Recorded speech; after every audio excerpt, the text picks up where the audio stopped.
Hi friends, நாம் இன்றைக்கி என்ன பார்க்க போகிறோம்னா 13 லைவ்ஸ் படத்தை பற்றி தான் பார்க்க போகிறோம். இந்த படம் வந்து ஒரு மலையில் வந்து 13 பேர் மாட்டிக்கிடுவாங்க. அதில் எப்படி மீட்கிறாங்க என்பது அந்த படத்தோட முழு கதையும். இந்த படம் வந்து மஞ்சுகுண்ட் பாய்ஸோட பல மடங்கு சூப்பராக இருக்கும். இந்த படம் தான் அமேசானில் ப்ரைமில் தமிழ் அண்ட் இங்கிலீஷில் வெளியிட்டிருக்காங்க. இந்த 13 பேரை எப்படி ஒரு உயிரிழப்பு இல்லாமல் எவ்வளோ கஷ்டப்பட்டு டைவர்ஸோட வாழ்க்கையை எப்படி ஓடுது என்பது அந்த படத்தின் கதையே. அந்த அந்த குகையில் வந்து ஃபுல்லாக மழை வெள்ளம் ஃபுல்லாக சூழ்ந்துருது, எப்படி காப்பாற்றுறாங்கன்னு அந்த படம். முதல்ல வந்து இந்த படம் வந்து ஃபுட்பால் விளையாடுறாங்க. அந்த பசங்களை விளையாடுறாங்க, ஃபுட்பால் விளையாடிட்டு குக்கைக்கு போகலான்னு சொல்லிட்டு போகிறாங்க. குக்கைக்கு உள்ளே போய் பார்க்க சொல்ல ரொம்ப பிரமிப்பாக இருக்குது. அந்த குக்கைக்கு போகிறதுக்கு முன்னாடி முதல்ல அங்கே உள்ள தெய்வம் ஒன்று இருக்குது. அந்த தெய்வத்தை கும்பிட்டுட்டு எல்லோரும் உள்ளே போகிறாங்க. உள்ளே போன அப்புறம் என்ன ஆச்சுன்னு யாருக்குமே தெரில. அதோட அந்த படத்தை கதையை முடிக்கிறாங்க. அதுக்கப்புறம் அந்த பையனோட அம்மா வந்து மற்ற பசங்களோட வீட்டில் வந்து தேடி பார்க்குறாங்க. அப்போ தான் எல்லோரும் எங்கள் வீட்டிலே எந்த பசங்களும் வரல, எல்லோரும் எங்கே தேடி தேடுதான். அப்போ ஒரு பையன் சொல்கிறான், எல்லோரும் அந்த குகைக்கு போயிருப்பாங்க, அந்த குகையில் போய் பார்த்தா தெரியும்னு சொல்லிட்டு எல்லோரும் போகிறாங்க. அப்போ அங்கே உள்ள அனைத்து பெற்றோர்களும் வண்டியில் எல்லோரும் கிளம்பி போகிறாங்க. அங்கே பார்த்தா சைக்கிள் மட்டும் கிடக்கு. அங்கே உள்ளே போக முடியல. குகைக்குள்ளே ஃபுல்லாக தண்ணி ஃபுல்லாக சூழ்ந்துருக்கு. அதுக்கப்புறம் அங்கே உள்ள மற்ற ஆட்கள் எல்லாருக்கும் தெரிவிக்கிறாங்க. அங்கே இருக்க ரெஸ்கியூ டீம் எல்லாம் உள்ளே வருதாங்க. ரெஸ்கியூ டீம் வந்து உள்ளே வந்து பார்க்குறாங்க. அங்கே வந்து உள்ளே போக முடியல. ஒரு 800 மீட்டர் உள்ள வரைக்கும் போகிறாங்க. அதுக்கப்புறம் அழுத்தம் வந்து வெள்ள அழுத்தம் வந்து அதிகமாக இருக்குது. அப்போது வந்து அங்கே உள்ள மேலதிகாரியான ஆளுநருக்கு ஃபோன் அடித்து சொல்கிறாங்க. ஆளுநர் என்ன சொல்கிறாருன்னா, அந்த தாய்லாந்து கவர்மெண்ட் வந்து மற்ற நாட்டு டைவர்ஸுக்கு அனைவருக்கும் ஃபோன் அடிக்காங்க, எங்கள் குழந்தைங்க வந்து காப்பாற்றுங்க, 13 பேரை காப்பாற்றுங்கன்னு சொல்கிறாங்க. அப்புறம் இன்னொரு பக்கம் வந்து அந்த மலையை பற்றி நல்லா தெரிஞ்ச ஒரு பெரிய முதியவரை கூப்பிட்டு வராங்க. நான் அவங்களுக்கு முடிஞ்ச ஹெல்ப்லாம் பண்ணுறேன்னு சொல்லி கூப்பிட்டு வராரு. ஆனால் அவர் அங்கே உள்ள ஆளுநருக்கும் ஃபோன் அடித்து சொல்கிறாரு. அப்போது அங்கே உள்ள ரெஸ்கியூ டீம் வந்து தாய்லாந்து ரெஸ்கியூ டீம் வந்து உள்ளே பார்த்து ஒன்றும் செய்ய முடியல. 800 மீட்டர் 900 மீட்டர் அதுக்கு மேலே உள்ளே போக முடியலன்னு சொல்லிட்டு கை வச்சிடுறாங்க. அதுக்கப்புறம் நம்ம ஹீரோ அறிமுகம் ஆகிறாங்க, ஜான் அண்ட் ரிக். இவங்க 2 பேருக்கு ஃபோன் கால் வருது. நாங்கள் 2 பேரும் எப்படியும் அந்த பசங்களை வந்து காப்பாற்றுறோம் அப்படின்னு சொல்லிட்டு 2 பேரும் கிளம்பி வராங்க. ஸ்விம்மிங் ட்ரெஸ் அவ்வளோத்தையும் போட்டுட்டு உள்ளே போய் போகிறதுக்கு எப்படி உள்ளே போனால் எவ்வளோ மீட்டர் இருக்குது எல்லாத்தையும் விசாரிக்கிறாங்க தாய்லாந்து கவர்மெண்ட்டை. அவையே உள்ளே வந்து 1500 மீட்டர் வரைக்கும் உள்ளே போகலாம், ஆனால் இப்போ வந்து 800 தான் போக முடியும் அப்படின்னு சொல்கிறாங்க. நாங்களும் முடிஞ்ச வரைக்கும் எவ்வளோ தூரம் போக முடியும்னு சொல்லிட்டு உள்ளே இறங்கி பார்க்குறோன்னு சொல்லிட்டு உள்ளே போகிறாங்க. உள்ளே பார்த்தா அங்கே கண்ணுக்கிட்டு ஒன்றுமே தெரியல. ஒரே இருட்டாக இருக்குது, வெள்ளமாக இருக்குது, அங்கே ஒரு வெளிச்சமும் தெரியல. திருப்பி எல்லா இடமும் சுற்றி பார்த்துட்டு ஆயிலும் எங்களால் முடியல, அங்கே உள்ள ஒருத்தர் இல்லைன்னு சொல்லிட்டு வெளியே வந்து சொல்கிறாங்க. ஒரு மீட்டிங் போடுறாங்க. மீட்டிங் போட்டு எப்படி மீட்கிறது, 1500 மீட்டரில் தான் அங்கே பசங்க இருப்பாங்களா தெரியல, அங்கே வரைக்கும் உள்ளே போக முடியாது, அதான் லாஸ்ட்டு முடிவு. 1500 மீட்டர்னால் 2.5 கிலோமீட்டர் உள்ள மலைக்குள்ளே. அப்போன்னு சொல்கிறாங்க, 2.5 கிலோமீட்டர் உள்ளவே எப்படி பார்க்குறது, வேணால் நாளைக்கு வேணால் நாங்கள் போய் பார்க்குறோம் அப்படி சொல்கிறாரு. கவர்மெண்ட் நீங்கள் எப்படினாலும் எங்கள் பசங்க மீட்டு தந்துடுங்க 13 பேரையும் அப்படி சொல்லிட்டு அவர் சொல்கிறாரு. அடுத்த நாள் எல்லோரும் கிளம்பி போகிறாங்க, போய் பார்க்குறாங்க. ஆனால் அங்கேயும் ஒன்றும் செய்ய முடியல. அப்புறம் 800 பக்கம் வந்து அந்த மலையில் உள்ள தண்ணியை வெளியெடுக்கிறதுக்காண்டி அந்த முதியவர் வந்து பக்கத்து விவசாயிகிட்ட வந்து கேட்குறாங்க. அப்போ சொல்கிறாங்க, எங்கள் விவசாயம் போனாலும் பரவாயில்ல, அந்த 13 பேரை காப்பாற்றுங்க, மலையில் உள்ள தண்ணியெலாம் வேணால் எங்கள் விவசாயத்தில் திறந்து விடுங்க அப்படி சொல்கிறாங்க. அப்புறம் அவ்வளோ தண்ணியை தூக்கி அந்த விவசாயத்தை திறந்து விடுறாங்க. மலையில் தண்ணி உள்ளே போகாத அளவுக்கு எல்லா வேலையும் செய்கிறாங்க. இங்கே வந்து ஜான் அண்ட் ரிக் வந்து யோசிக்கிறாங்க, நாளைக்கு எப்படி போய் அந்த பசங்களை உள்ளே போய் காப்பாற்ற. அடுத்து 10ஆவது நாள் ஆகிட்டு. 10ஆவது நாளுக்கு அப்புறம் அந்த 2 டைவர்ஸும் உள்ளே பார்க்குறாங்க. இந்த 1500 மீட்டர் வரைக்கும் உள்ளே போயிடணும், உள்ளே பார்க்கணுன்னு சொல்லிட்டு 1500 மீட்டர் வரைக்கும் உள்ளே செக் பண்ணி பார்க்குறாங்க. அப்போ அங்கே பசங்களோட ஒளி வெளிச்சு தெரியுது. அதுக்கப்புறம் அவங்கள ஃபோட்டோ எடுக்கிறாங்க. அந்த 13 பேர் உயிரிழக்க பார்த்துட்றாங்க.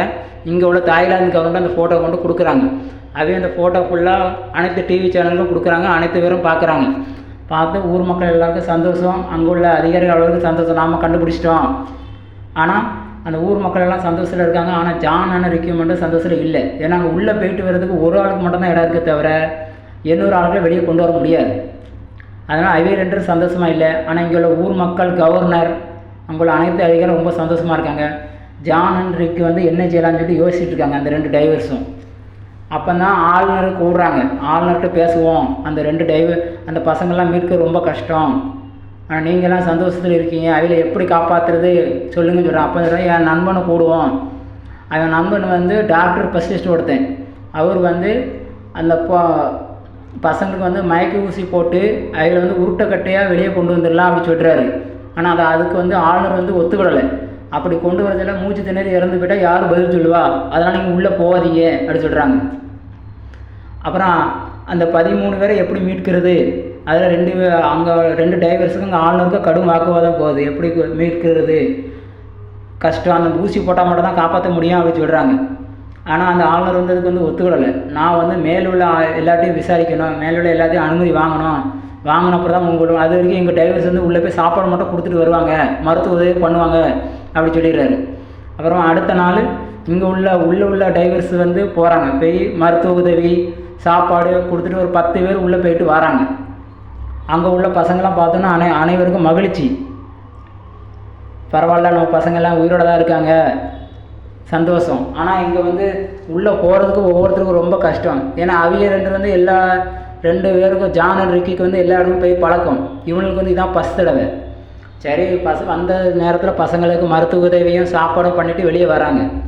இங்கே அதுக்குள்ளே ஜான் அண்ட் ரிக்கி அவங்க ஃப்ரெண்டை கூப்பிட்டு, நீ அந்த மயக்க ஊசி எல்லாத்தையும் கொண்டு வந்தியா, ரெடியாக வச்சுக்க, எப்படியும் தேவைப்படும், இந்த உள்ளூர் டைவர்ஸால் எல்லாரும் மீட்க முடியாது அப்படின்னு சொல்லிகிட்டு இருக்காரு. அப்போது அங்கே போன 10 பேரில் 9 பேர் கரெக்டாக வெளியே வந்துடுறாங்க. 10ஆவது ஒருத்தர் வந்து வெளியே வர முடியாமல் அந்த சிலிண்டரை வந்து மாட்டிக்கிடுது. அவன் வந்து உயிரிழந்துடுறான். அவனை தூக்கி வெளியே போட்டோன்னே எல்லாரும் பார்த்து கண்ணீர் வடிக்கிறாங்க. உள்ளே போயிட்டு வரச்சுலே ஒருத்தர் இறந்து போயிட்டான். இனி எப்படி 13 பேர் மீட்க போகிறதுட்டு எல்லாரும் சோகத்தில் இருக்கிறாங்க.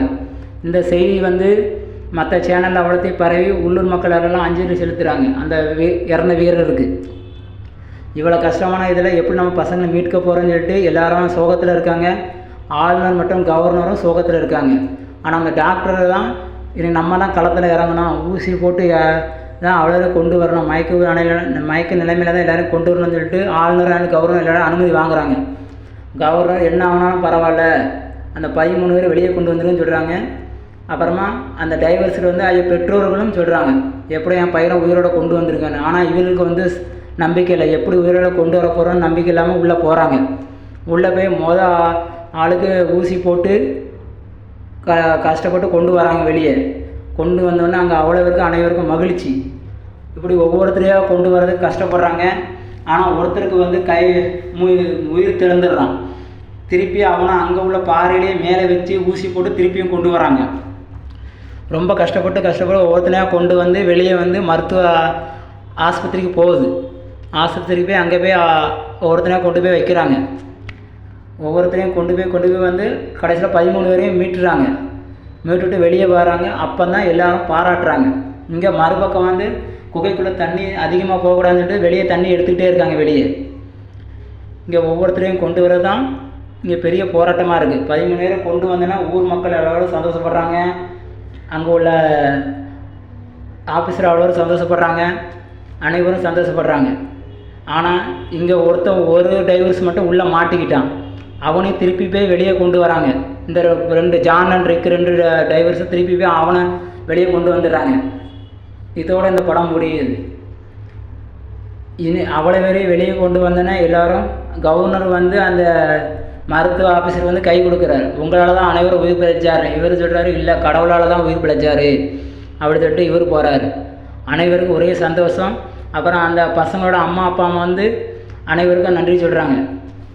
இங்கே வந்து ரூமில் வந்து காப்பாற்றின சந்தோஷத்தில் அனைவரும் சந்தோஷமாக சிரிச்சிட்டு இருக்காங்க. உங்களால் தான் காப்பாற்றினோம், உங்களால் தான் முடியும், 13 பேரை காப்பாற்றுற ரொம்ப கடவுளால் தான் முடிஞ்சது, எப்படி நம்ம கஷ்டப்பட்டு காப்பாற்றிட்டோன்னு சொல்லிட்டு அனைவரும் சந்தோஷமாக இருக்கிறாங்க. இன்னொரு பக்கம் வந்து ஆளுநர் வந்து அனைவருக்கும் நன்றி சொல்கிறார். இந்த விவசாயிங்க அவ்வளோ பேரும் உதவினால தான் நாங்கள் காப்பாற்றினோம், மலைக்குள்ளே தண்ணி போகாமல் இருந்துச்சு, இந்த விவசாயிகள் அனைவருக்கும் நன்றி, அனைத்து ஊர் டைவர்ஸருக்கும் நன்றி என்று சொல்லி நன்றி சொல்லி கொண்டிருக்கார். மறுபக்கம் மற்ற பெற்றோர் அவ்வளோ பேரும் அந்த ஜான் அண்ட் ரிக்கியை கட்டிப்பிடிச்சு, உங்களால் தான் என் பையன் உயிர் பிழைச்சான் அப்படி சொல்லி எல்லோரும் நன்றி தெரிவித்து கொண்டு இருக்காங்க. மற்ற டைவர்ஸையும் கட்டி அணிந்து நன்றி சொல்கிறாங்க. ஆளுநர் வந்து அங்கே உள்ள போலீஸ் அதிகாரிக்கு நன்றி சொல்கிறார், உங்கள் ஹெல்ப் இல்லாமல் ஒன்றும் நடந்திருக்காது என்று. இப்படி மாறி மாறி எல்லோரும் கட்டி தழுவி நன்றி தெரிவித்து கொண்டிருக்கிறார்கள். இவ்வளோ பெரிய சாதனை படைத்த இந்த படம் வேர்ல்ட்லேயே நம்பர் 1 படமாக அறிவிக்கப்படும். ஆனால் அது எப்போன்னு தெரியல. இறுதியாக அனைவரும் பிறந்த நாளுக்கு கேக்கு வெட்டி கொண்டாடுறது. இதோடு இந்த படம் முடியுது. இந்த மாதிரி அற்புதமான படம் அடுத்த படத்தை போடுகிறேன். அதுக்காண்டி எனக்கு லைக் பண்ணுங்கள், சப்ஸ்கிரைப் பண்ணுங்கள், உங்கள் ஆதரவு தாருங்கள். எல்லோரும் சந்தோஷமாக இருங்கள். இதே மாதிரி நிறைய படம் இருக்கிறது. இவர்கள் 2 பேர் தான் ஹீரோக்கள், தலை சிறந்த ஹீரோக்கள். இதோடு இந்த 30 லைஃப் படம் முடிவடைகிறது.